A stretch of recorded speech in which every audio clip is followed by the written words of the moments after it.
Bienvenidos una vez más a nuestro noticiario semanal de HM Televisión. La cruz pectoral que llevó el nuevo Papa León XIV al salir al balcón cuando fue elegido pontífice no solo es un símbolo de su investidura como sumo pontífice, sino también un testimonio de su profunda fe y pertenencia a la Orden de San Agustín. En su interior guarda reliquias de 4 figuras clave de la espiritualidad agustiniana: San Agustín, padre y doctor de la Iglesia; Santa Mónica, su madre y modelo de fe inquebrantable; Santo Tomás de Villanueva, destacado por su caridad y sabiduría; y el beato Anselmo Polanco, mártir de la fe durante la persecución religiosa en España. Este gesto es interpretado como una declaración de principios del nuevo Papa que reivindica sus raíces y el legado espiritual de su orden religiosa.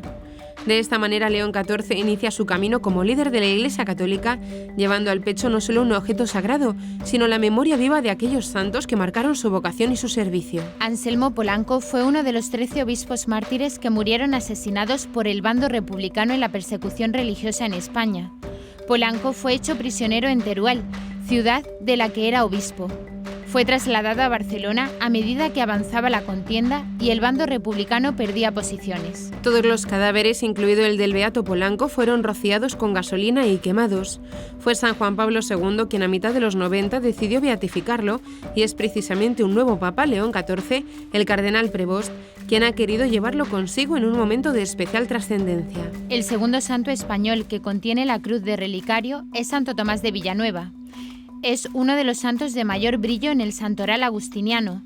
Nació en Fuenllana, España, un pequeño pueblo de la provincia de Ciudad Real, en el año 1486. Los años en contacto con la Universidad de Alcalá, donde obtuvo el título de maestro en artes, dejaron en Tomás una profunda huella humanística. De Alcalá pasó a Salamanca y aquí ingresó en el convento de San Agustín, lugar de su profesión religiosa, que se celebró el 25 de noviembre de 1517. Su mayor empeño era la vida de las comunidades y la observancia responsable de las normas. También promovió el envío de misioneros agustinos al Nuevo Mundo. Confesor y predicador de Carlos V, al quedar vacante la sede de Valencia, fue propuesto, contra su voluntad, arzobispo de aquella diócesis mediterránea en 1544. Murió en 1555, fue declarado beato en 1618 por Pablo V y proclamado santo por Alejandro VII el 1 de noviembre de 1688. Por su celo apostólico, su doctrina, su atención a los pobres y sus intuiciones pastorales, ha pasado a la historia como modelo de obispo. Sus restos mortales se conservan en la Catedral de Valencia. La elección de las reliquias de León XIV no solo lo conecta con su historia personal como sacerdote y obispo agustino, sino que también señala el estilo pastoral que pretende imprimir a su pontificado, uno centrado en la humildad, la cercanía al pueblo y la fidelidad a la tradición.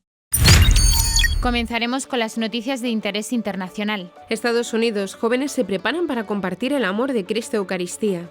Polonia, nuevo plan de estudios contradice los valores cristianos y familiares. Camerún, el padre Bay Barem sigue en manos de sus secuestradores. Portugal, consagran el pontificado de León XIV a la Virgen de Fátima. Pasaremos después a las noticias nacionales. Jubileo del Mayor y de los enfermos en el Cerro de los Ángeles. Peregrinación al Camposanto de Paracuellos. El cuerpo de Santa Teresa regresará a su sepulcro el próximo 25 de mayo. Y por último comentaremos algunas de las noticias más destacadas de la Santa Sede. León XIV confirma su viaje a Nicea. Líderes del sínodo prometieron obediencia al Papa León XIV. Encuentro de los participantes en el Jubileo de las Iglesias Orientales. Jóvenes que se preparan para participar en la Peregrinación Eucarística Nacional de Estados Unidos 2025 hablaron en una conferencia de prensa el martes sobre su preparación y entusiasmo ante la peregrinación de 5.300 kilómetros que comenzará este domingo en Indianápolis. La peregrinación, que durará 36 días y probablemente atraerá a miles de participantes para acompañar y adorar a Cristo en la Eucaristía, es una respuesta a las necesidades culturales y espirituales actuales, dijo Leslie Reyes Hernández, peregrina y profesora de álgebra de secundaria en Phoenix. Los peregrinos estarán acompañados por un grupo rotativo de sacerdotes capellanes y cualquier persona que desee unirse a alguna parte del recorrido podrá inscribirse de manera gratuita. La preparación para esta experiencia única de peregrinación a pie ha implicado tantos aspectos espirituales como prácticos, y los peregrinos expresaron su esperanza de que la experiencia tenga un impacto duradero en sus vidas y les permita seguir compartiendo su fe con otros. La peregrinación de 2025 comienza el domingo 18 de mayo con una misa de apertura en la parroquia St. John en Indianápolis. La peregrinación de este año es una continuación de las 4 inéditas peregrinaciones eucarísticas simultáneas del año pasado, que comenzaron en los extremos del país y finalmente convergieron en Indianápolis para el Congreso Eucarístico Nacional en julio de 2024.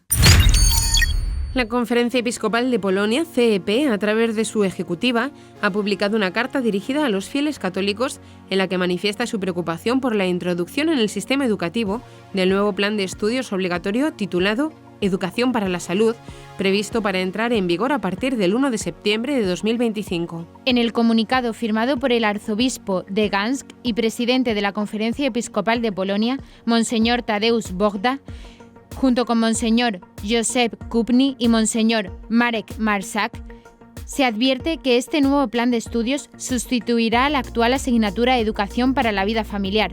Aunque los padres podrán decidir si sus hijos asisten o no a estas clases, el episcopado expresa su inquietud por los contenidos que se impartirán. Según los prelados, bajo la apariencia de cuidar la salud de los alumnos, el nuevo currículo incluye elementos que promueven una visión de la sexualidad desligada del matrimonio y la familia. En su análisis denuncian que el matrimonio queda prácticamente excluido del contenido, mientras que la familia, entendida como la unión de padre, madre e hijos, es marginada o incluso presentada en términos negativos. La carta sostiene que la sexualidad se expone de forma prematura y erotizada, promoviendo una concepción en la que el único criterio para mantener relaciones sexuales sería el consentimiento, sin tener en cuenta el matrimonio, la edad o las consecuencias. Asimismo, critican la inclusión de conceptos como identidad de género y cuestiones legales y sociales de los grupos LGBTQ+, los cuales inducen a los menores a rechazar su identidad sexual biológica, fomentando confusión y, en casos extremos, decisiones irreversibles como la cirugía de cambio de sexo. La ejecutiva de la Conferencia Episcopal de Polonia subraya que esta visión contradice tanto la Constitución polaca como las leyes educativas vigentes, las cuales protegen el matrimonio, la familia, la maternidad y la paternidad. En ese sentido, consideran que la nueva asignatura no solo viola el marco legal, sino que también persigue una transformación cultural y jurídica que puede desembocar en una legislación contraria a la familia y a la concepción binaria de la sexualidad. En la parte final de su mensaje, los obispos hacen un llamamiento directo a los padres, recordándoles su responsabilidad moral ante Dios en la educación de sus hijos. No podéis consentir en la corrupción sistemática de vuestros hijos bajo el pretexto de una llamada educación para la salud, afirman. El padre Baybarem sigue en manos de los secuestradores. De vez en cuando se ponen en contacto con algunos lugareños para exigir un rescate a cambio de su liberación, ha declarado a la agencia Fides Monseñor Faustín Ambassa Nyodo, arzobispo de Garoua, en el norte de Camerún. El sacerdote Valentín Baybarem, párroco de la iglesia de San Juan Bautista de Madingring, fue secuestrado el pasado 7 de mayo mientras se desplazaba por la carretera que une Guidjibá y Cholliré. Esa carretera es una zona de alto riesgo, explica el arzobispo, pues en el pasado ya se han registrado varios secuestros con fines extorsivos de viajeros. Sin embargo, es la primera vez que un sacerdote es secuestrado en esa vía. El norte de Camerún sufre desde hace años la lacra de los secuestros, perpetrados principalmente por grupos armados que operan con fines criminales y que aprovechan la escasa presencia del Estado en regiones remotas. Según medios locales, pocos días antes del secuestro del padre Baybarem, varios profesores también fueron tomados como rehenes en la misma carretera. La Gendarmería ha intensificado los patrullajes en la zona y gracias a estas acciones logró liberar el 10 de mayo a un rehén secuestrado en un pueblo cercano a Garoua. Monseñor Ambassa Nyodo ha encomendado a la Virgen María la pronta liberación del sacerdote. Alrededor de 470.000 peregrinos se congregaron en Fátima, Portugal, el 12 y 13 de mayo para conmemorar el 108 aniversario de las apariciones de la Santísima Virgen.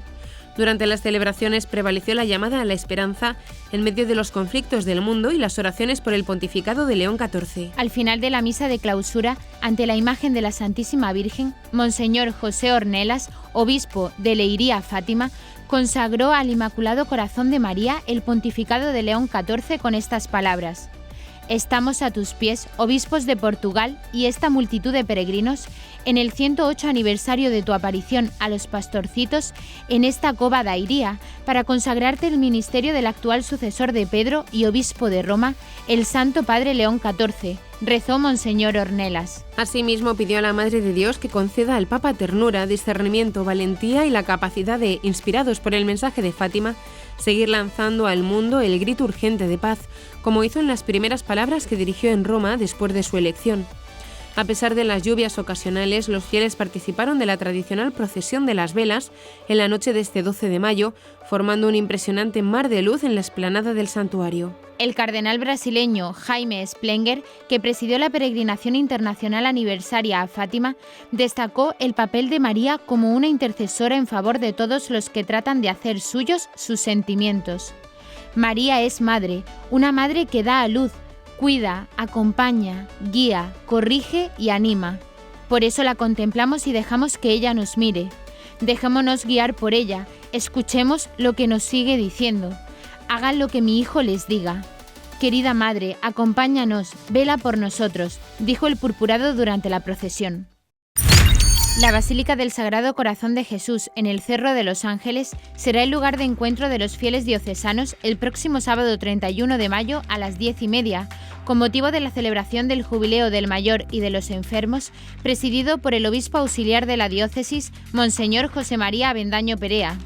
Bajo el lema Peregrinos de la Esperanza, esta convocatoria especial se enmarca dentro del Año Santo Jubilar promovido por el Papa Francisco y está dirigida a todos los mayores y enfermos de la diócesis.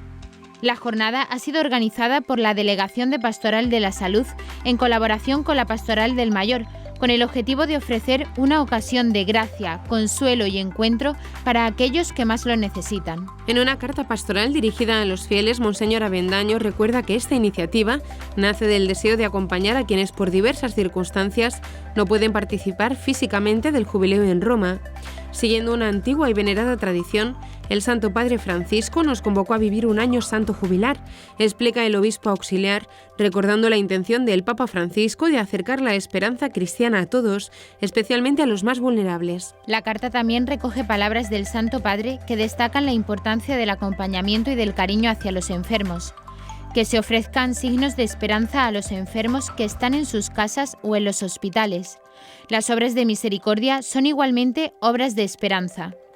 Igualmente, subraya la necesidad de una atención inclusiva hacia cuantos, hallándose en condiciones de vida particularmente difíciles, experimentan la propia debilidad y reconoce la labor de quienes cuidan de ellos como un himno a la dignidad humana, un canto de esperanza. En relación con los mayores, el Papa y con él el obispo auxiliar invita a la comunidad a valorar su presencia y sabiduría.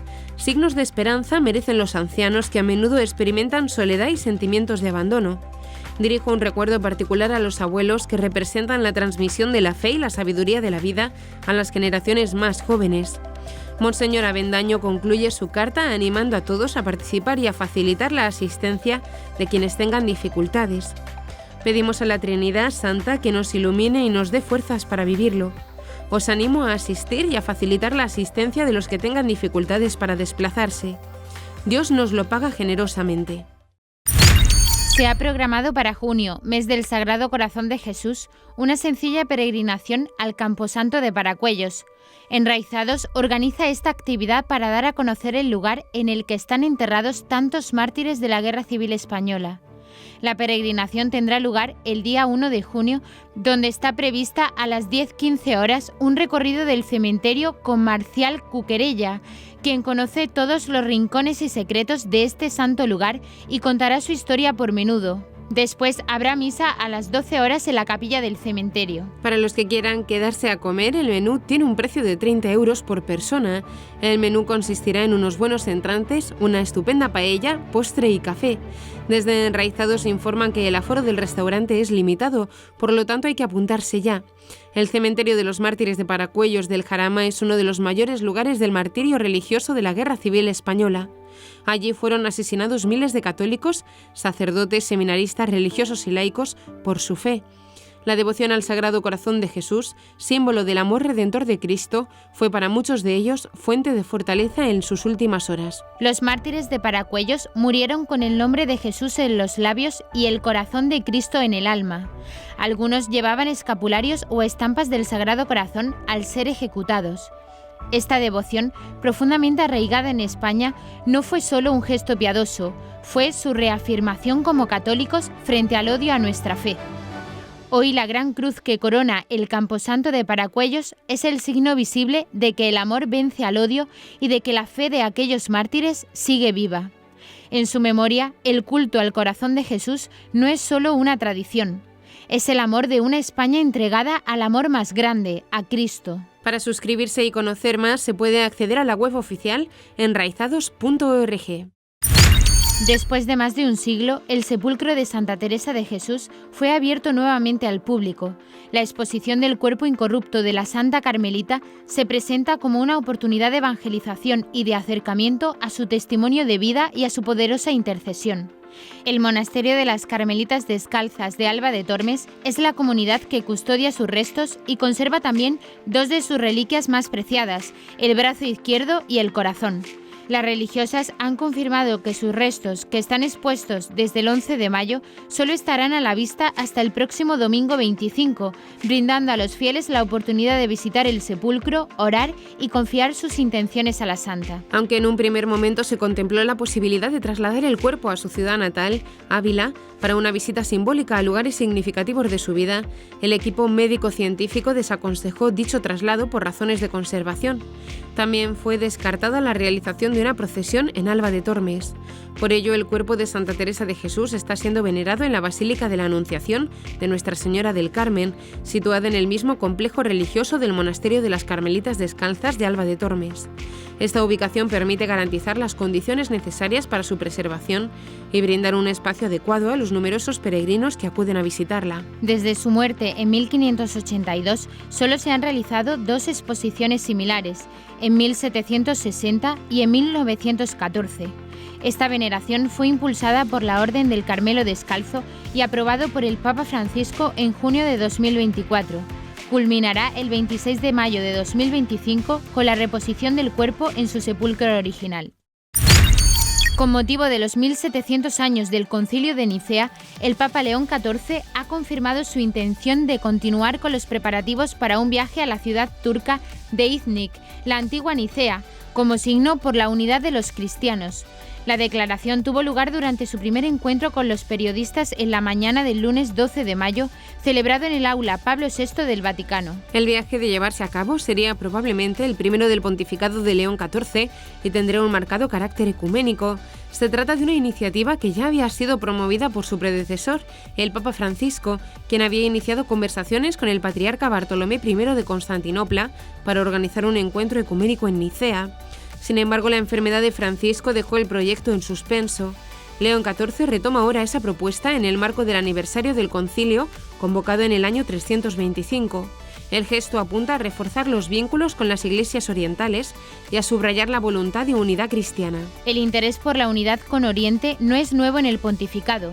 León XIII, a quien parece evocar el nuevo Papa, fue el primer pontífice moderno en buscar activamente el acercamiento con los patriarcas orientales. En 1894, mediante la Carta Apostólica Preclara Gratulationis, exhortó a la unidad de los cristianos y creó en ese mismo año la Comisión para la Reconciliación de los Disidentes, antecedente al actual Consejo Pontificio para la Promoción de la Unidad de los Cristianos. Durante la misma audiencia con los periodistas, el Papa fue interrogado sobre la posibilidad de viajar pronto a su país natal, Estados Unidos, a lo que respondió que no sería pronto.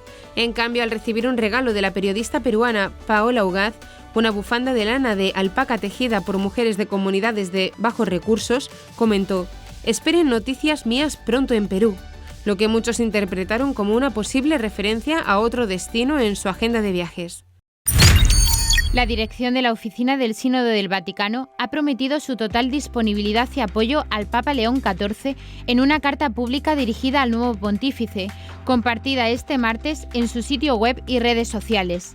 Señalando que el camino sinodal continúa bajo la guía de León XIV, la carta dice que la Secretaría General del Sínodo mira con confianza lo que usted indicará, para ayudar al crecimiento de una Iglesia atenta a la escucha, cercana a cada persona, capaz de relaciones auténticas y acogedoras, casa y familia de Dios abierta a todos. Firmada por el secretario general, cardenal Mario Gretsch, y los subsecretarios Sor Nathalie Becquart y el arzobispo Luis Marín de San Martín, la carta explica el camino que ha seguido el sínodo desde su inicio en 2021.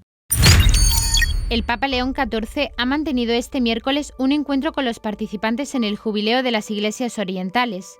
En el discurso ha mostrado su admiración por esas iglesias, ha valorado la riqueza de su liturgia, ha asegurado que toda la Iglesia las necesita y, dado que muchas de ellas se encuentran en regiones que sufren la violencia, ha vuelto a pedir que cesen las armas. Cristo ha resucitado, verdaderamente ha resucitado.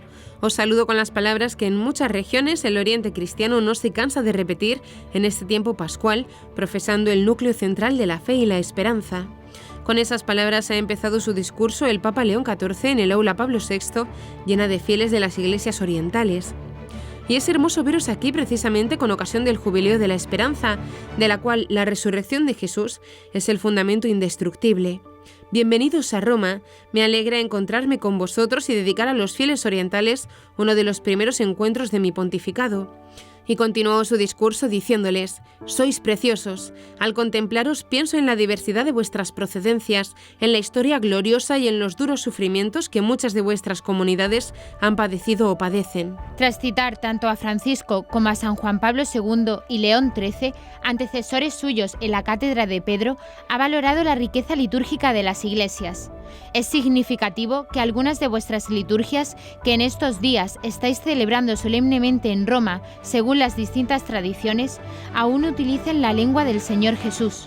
El Papa León XIII expresó una sentida llamada para que la legítima variedad de liturgia y de disciplina oriental redunda en gran decoro y utilidad de la Iglesia. Tras una cita de un santo oriental, San Simeón, el nuevo teólogo, el Papa concluyó su discurso aseverando que el esplendor del Oriente cristiano exige hoy más que nunca libertad de toda dependencia mundana y de toda tendencia contraria a la comunión para ser fieles en la obediencia y en el testimonio evangélico.